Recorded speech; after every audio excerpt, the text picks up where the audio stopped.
কিয়ামত পর্যন্ত তওবা করলো এই গুনাহ আল্লাহ মাফ করবে না। ছেলেদের জমি লিখে দেয়, মেয়েদের ঠকায়, ছেলেরা বুদ্ধি করে ডাক্তারের কাছে নিয়ে যাবে বলে জমি রেজিস্ট্রি করে নেয়।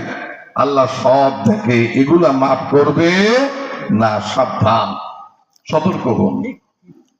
সম্মানিত ভাইজান, সম্মানিত বন্ধুরা, আল্লাহ বলে শুধু গুনাহ মাফ করে দিয়া ক্ষান্ত হব না রে বান্দা। সঠিকভাবে যদি তোমরা আল্লাহর ইবাদত বন্দেগী করো, এ ভাইজান আল্লাহ বলেন বান্দা ফাদখুলি ফি ইবাদি ওয়াদখুলি জান্নাতি। এ বান্দা, সঠিকভাবে যারা আল্লাহর ইবাদত বন্দেগী করবেন, মহান আল্লাহ ওয়াদিকে পুরস্কৃত করবে।